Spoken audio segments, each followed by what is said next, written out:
وَيَقَعُونَ فِي أَعْرَاضِهِمْ، اور ان کے عزت و آبرو کو لوٹا کرتے تھے، یعنی لوگوں میں بدگمانیاں پیدا کر کے، ان کی برائیاں بیان کر کے، ان کی عزت و آبرو کو خاک میں ملانے کی کوشش کیا کرتے تھے۔ یہ وہ لوگ ہیں جن کی یہ سزا ہے۔ اسی طرح یہ اپنے منہ کو خراش لگاتے رہیں گے، اپنے منہ کو نوچتے رہیں گے، اپنے سینوں کو نوچتے رہیں گے۔ یہ ہے کسی غیبت کرنے والے کی سزا، جو نبی صلی اللہ علیہ وسلم نے معراج کے موقع پر دیکھا اور جبریل امین سے پوچھا یہ کس کی سزا ہے۔ آپ اندازہ لگا سکتے ہیں کہ غیبت جسے آج عوام تو عوام، خاص لوگ بھی اس میں ملوث نظر آ رہے ہیں۔ جہلا اور جاہلوں کی تو بات چھوڑیے، علماء کرام کا اچھا خاصا طبقہ غیبت کی اس بیماری میں لت پت نظر آ رہا ہے، اور انہیں فکر نہیں ہوتی کہ یہ غیبت ہے، جس کی سزا اگر کسی جاہل کے لیے ہے تو ایک عالم اور مولوی جو غیبت کا مرتکب ہوگا اسے بھی یہ سزا ملے گی۔ اللہ رب العالمین ہر خاص و عام اور ہر عالم و جاہل کو اس سے بچنے کی اور بچنے کی فکر کرنے کی توفیق عطا فرمائے۔ غیبت کے مفاسد کیا ہیں؟ اس کے خرابیاں کیا ہوتی ہیں؟ میرے دوستو، اگر سماج اور سوسائٹی کا سروے کیجئے، آپ گھومیے پھریے اور جائزہ لیجئے، تو آپ کو پتہ چلے گا کہ بہت ساری بیماریاں جنہیں سماجی اور سوشل بیماری آپ کہہ سکتے ہیں، وہ غیبت کی وجہ سے پیدا ہوئی ہیں۔ مثلاً دو بھائیوں کے گھر میں پارٹیشن، صرف اس لیے کہ کسی نے غیبت کر کے اپنا رول پلے کیا۔ ایک بھائی کی دوسرے بھائی سے دشمنی کرا دی، اور وہی دو بھائی جو آپس میں بالکل میل اور محبت سے رہتے تھے، ان میں اب نفرت و عداوت کی دیوار حائل ہو گئی، اور وہ ایک دوسرے کے دشمن نظر آنے لگے۔ نتیجتاً ان کے گھر میں پارٹیشن ہو گیا، بانٹ ہو گئی۔ کیوں؟ اس لیے کہ غیبت کرنے والے نے اپنا رول ادا کیا۔ اسی طرح دو بزنس پارٹنر جو آپس میں تجارت و کاروبار کر رہے تھے اور بہت خوش تھے، لیکن ان کی یہ خوشی کسی انسان کو نہیں بھائی، نتیجتاً اور اس نے غیبت کرنا شروع کیا۔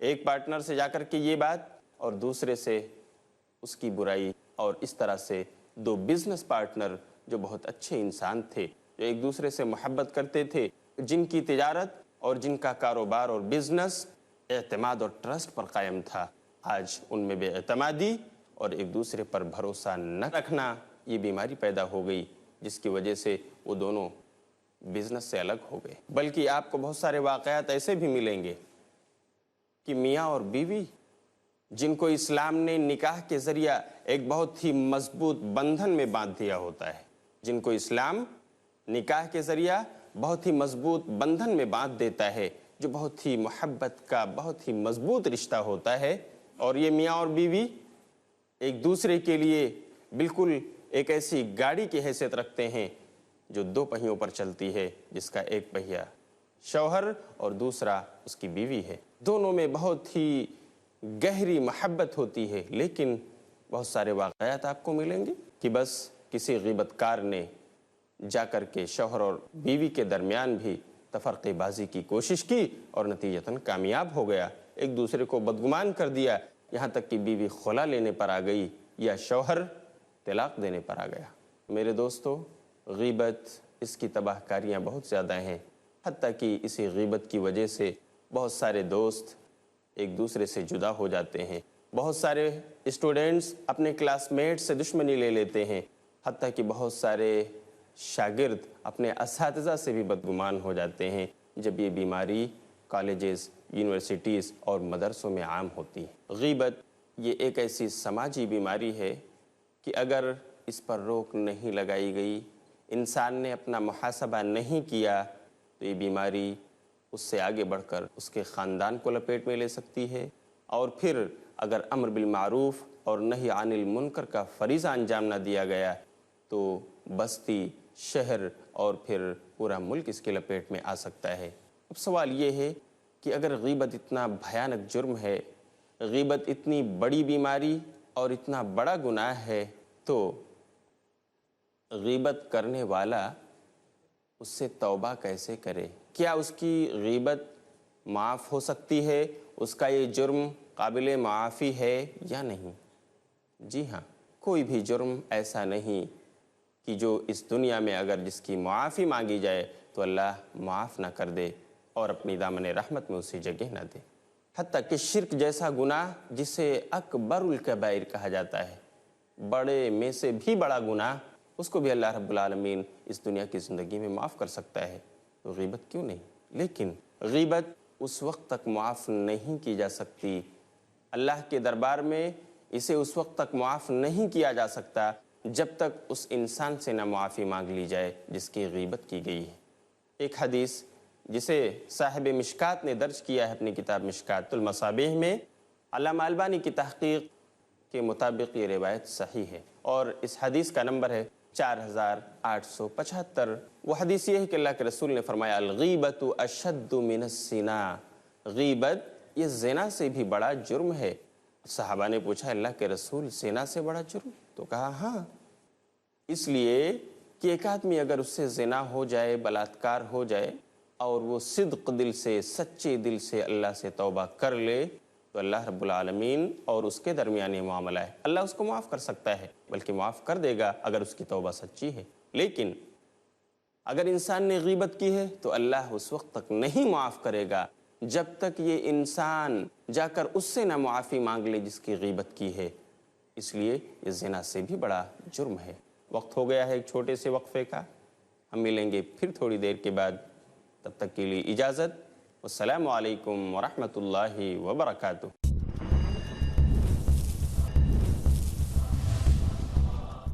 معزز ناظرین کرام، ہم دوبارہ اس نشست میں آپ کا استقبال کرتے ہیں۔ السلام علیکم ورحمۃ اللہ وبرکاتہ۔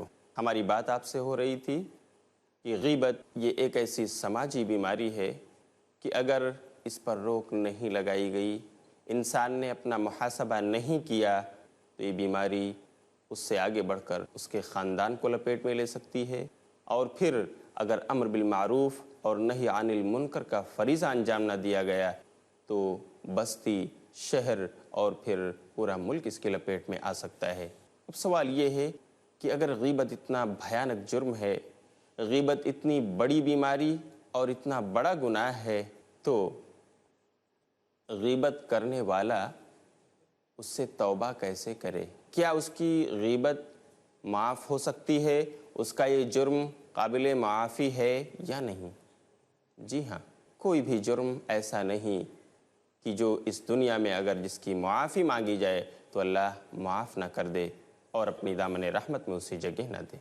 حتیٰ کہ شرک جیسا گناہ جسے اکبر الکبائر کہا جاتا ہے، بڑے میں سے بھی بڑا گناہ، اس کو بھی اللہ رب العالمین اس دنیا کی زندگی میں معاف کر سکتا ہے، تو غیبت کیوں نہیں؟ لیکن غیبت اس وقت تک معاف نہیں کی جا سکتی، اللہ کے دربار میں اسے اس وقت تک معاف نہیں کیا جا سکتا جب تک اس انسان سے نہ معافی مانگ لی جائے جس کی غیبت کی گئی ہے۔ ایک حدیث جسے صاحب مشکات نے درج کیا ہے اپنی کتاب مشکات المصابیح میں، علامہ البانی کی تحقیق کے مطابق یہ روایت صحیح ہے، اور اس حدیث کا نمبر ہے 4875۔ وہ حدیث یہ ہے کہ اللہ کے رسول نے فرمایا الغیبت اشد من الزنا، غیبت یہ زنا سے بھی بڑا جرم ہے۔ صحابہ نے پوچھا اللہ کے رسول زنا سے بڑا جرم؟ تو کہا ہاں، اس لیے کہ ایک آدمی اگر اس سے زنا ہو جائے، بلاತ್کار ہو جائے، اور وہ صدق دل سے، سچے دل سے اللہ سے توبہ کر لے تو اللہ رب العالمین اور اس کے درمیان یہ معاملہ ہے، اللہ اس کو معاف کر سکتا ہے، بلکہ معاف کر دے گا اگر اس کی توبہ سچی ہے۔ لیکن اگر انسان نے غیبت کی ہے تو اللہ اس وقت تک نہیں معاف کرے گا جب تک یہ انسان جا کر اس سے نہ معافی مانگ لے جس کی غیبت کی ہے، اس لیے یہ زنا سے بھی بڑا جرم ہے۔ اس سے بچنے کی تدبیر کیا ہو سکتی ہے؟ ایک انسان نے اگر جرم کر لیا ہے، اسے پتہ چلا کہ غیبت بہت بڑا گناہ ہے اور وہ اس سے بچنا چاہتا ہے، تو بچنے کی کیا صورتیں ہیں؟ مذہب اسلام ایک ایسا مذہب ہے جس نے انسان کو بہت ہی پریکٹیکل طریقے بتائے ہیں کسی چیز کو انجام دینے کے لیے، چنانچہ غیبت سے بھی بچنے کی تدبیریں اس نے ہمیں بتائیں۔ غیبت سے بھی بچا جا سکتا ہے، اسلام کے پاس اس کا ایک ایجنڈا ہے جس کی سب سے پہلی کڑی ہے مراقبۃ اللہ، کہ ہم اللہ کے بارے میں یہ تصور رکھیں کہ وہ ہر وقت ہر جگہ ہر کھلے اور چھپے میں ہمیں دیکھ رہا ہے. ہم روم کے اندر ہوں لاک لگا کر یا کسی میدان میں، اللہ کی نگاہ مجھ پر ہے. اگر ہم اس انسان سے دور ہیں جس کی غیبت کر رہے ہیں تو اللہ کی نگاہوں سے ہم دور نہیں، وہ ہمیں ہر جگہ دیکھ رہا ہے. یہ تصور اگر انسان میں پیدا ہو جائے تو وہ غیبت سے بچ سکتا ہے. اللہ رب العالمین نے سورہ قاف میں اسی کا تصور پیش کیا ہے. ما یلفظ من قول الا لدیہ رقیب عتید. اللہ فرماتا ہے کہ کوئی بھی بات زبان سے ادا نہیں ہوتی مگر اس کے پاس ایک زبردست نگراں ہے جو اس کو نوٹ کر لیتا ہے، لکھ لیتا ہے. پتہ یہ چلا کہ ہمارے ہر فعل کو، ہر قول کو ریکارڈ کیا جا رہا ہے. اگر ہم نے اپنے اندر یہ تصور پیدا کر لیا تو انشاءاللہ غیبت سے بچنے میں ہمیں مدد ملے گی. دوسری جگہ بھی اللہ رب العالمین فرماتا ہے ان اللہ لا يخفى علیہ شیء فی الارض ولا فی السماء، کہ اللہ تو وہ ہستی ہے کہ جس سے کوئی بھی چیز نہیں پوشیدہ، نہ زمین کے اندر اور نہ آسمانوں میں. گویا ہم کسی کی غیبت کر رہے ہوں تنہائی میں، اللہ وہاں بھی ہم کو دیکھ رہا ہے. ہم سر محفل کسی کو بدنام کر رہے ہوں، کسی پر کیچڑ اچھال رہے ہوں، اس کا بھی علم اللہ تعالیٰ کو ہے.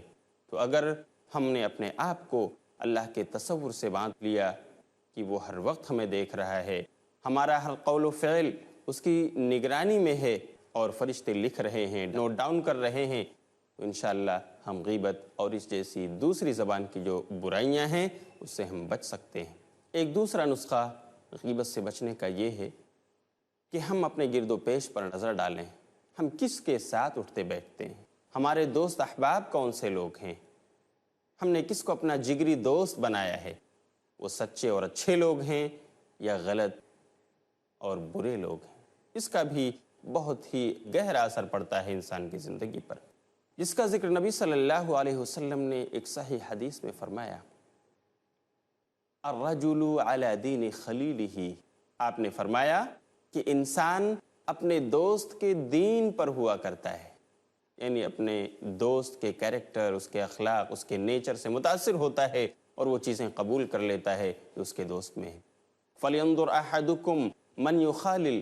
تو چاہیے کہ تم میں سے ہر ایک دیکھے کہ وہ کس کو اپنا دوست بنا رہا ہے، اچھے کو یا برے کو، سچے کو یا جھوٹے کو، حق کو یا باطل کو، تاکہ وہ اگر سچا ہے، اچھا ہے تو اس کے اچھے اخلاق کو اپنائے، اور اگر وہ برا ہے تو اسے چاہیے کہ اپنی اصلاح کر لے اور بروں کی صحبت میں رہنے سے، بیٹھنے سے دور رہے. کیونکہ صحبت ایک ایسی چیز ہے، ہم نشینی اور مجالست ایک ایسا مؤثر ہتھیار ہے جس کی وجہ سے آپس میں ایک دوسرے کے اثر کو قبول کرتے ہیں. ایک دوست اپنے دوست کے کیریکٹر، اس کے اخلاق کو قبول کرتا ہے. وہ اچھے بھی اخلاق ہو سکتے ہیں اور برے بھی. اسی لیے اللہ کے رسول نے کہا ہر انسان کو دیکھنا چاہیے کہ اس کا دوست کون ہے، اچھا یا برا. اسی طرح ایک اور حدیث جو جید سند کے ساتھ مروی ہے، اس میں نبی صلی اللہ علیہ وسلم نے اس بات پر زور دیا ہے کہ لوگوں کو اچھی صحبت میں رہنا چاہیے، اچھے لوگوں کو اپنا دوست بنانا چاہیے تاکہ ان کا فائدہ ان کی ذات کو ملے اور اس سے دوسروں کو بھی ملے. آپ نے فرمایا مثل الجلیس الصالح کحامل المسک. ایک اچھے ساتھی کی مثال ایسے ہے جیسے مشک والا. ومثل الجلیس السوء کنافخ الکیر. اور برے ساتھی کی مثال ایسے ہے جیسے بھٹی میں پھونکنے والا لوہار یا سونار. تو اللہ کے رسول نے فرمایا اگر اچھا ساتھی ہے تو اس کی مثال مشک والے جیسی ہے کہ اگر وہ اس کے پاس جائے گا، اگرچہ نہ خریدے اس کی خوشبو، لیکن کم سے کم وہاں بیٹھنے سے اس کو خوشبو تو ملے گی، اس سے تو وہ اپنے آپ کو مسحور کر سکے گا، فائدہ اٹھا سکے گا. لیکن اگر اس کا ساتھی برا ہے تو اسے آگاہ رہنا چاہیے، کیونکہ برا ساتھی ایسے ہے جیسے بھٹی میں پھونکنے والا لوہار. اور اس کی بھٹی کہ اگر وہاں جا کر کوئی انسان بیٹھتا ہے اس لوہار کے پاس، اس سونار کے پاس، تو ہو سکتا ہے کہ آگ کی چنگاری اس کے کپڑوں کو اپنی لپیٹ میں لے لے.